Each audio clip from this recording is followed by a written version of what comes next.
इतने सुंदर हैं ठाकुर जी, वर्णन आता है कि नाल छेदन होता है ना, नाभि का छेदन होता है, तो नाल छेदन करवे वारी को बुलावे गए।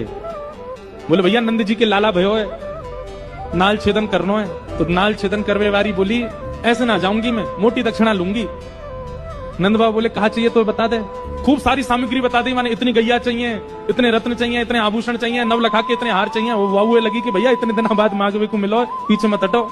नंद बाबा बोले तू जो कहेगी सब देंगे, तू चल एक बार वह बालक को नाल छेदन कर दे।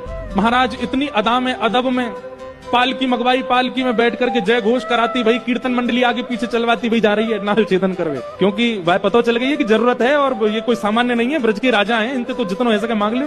जैसे ही उतरी पालकी में थे, नंद बाबा तो कह रही है, जैसे आजकल लोग कहते थे ना 50% पहले दे दो, नंद बाबा तो कह रही है पहले मैंने जितनो बताया हो को आधो पहले दे तब भीतर जाऊंगी। नंद बाबा बोले अरे मैया तू चल तो सही, सब देंगे तो तू। इतनी उमड़ घुमड़ के, इतनी अदा में, इतने अभिमान में चल करके आ रही है।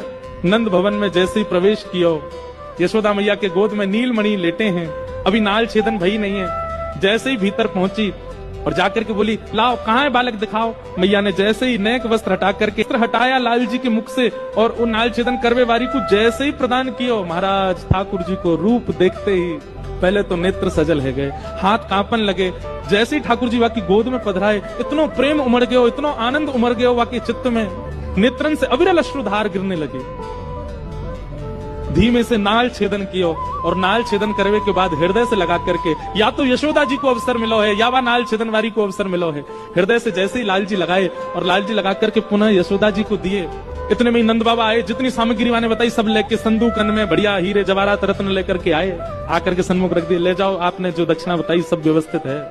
चरणन में गिर गई नंद बाबा के, बोले कछु ना चाहिए, बस एक दक्षिणा दे दो। बोले कहा जब तक आपको लाला या ब्रज में निवास करे और जब तक मेरे प्राण हैं तब तक नित्य सवेरे अपने लाला के दर्शन को अवसर मुझको दे दो, बस यही दक्षिणा चाहिए और कुछ नहीं चाहिए। रोज आऊंगी और रोज आकर के आपके लाला को देखूंगी, बस यही एक मुझको दक्षिणा दे दो और कुछ नहीं चाहिए। मतलब विषय का चिंतन करके आई थी, पर ठाकुर जी के संपर्क में आते ही विषय छूट गया, दर्शन प्रारंभ हो गया।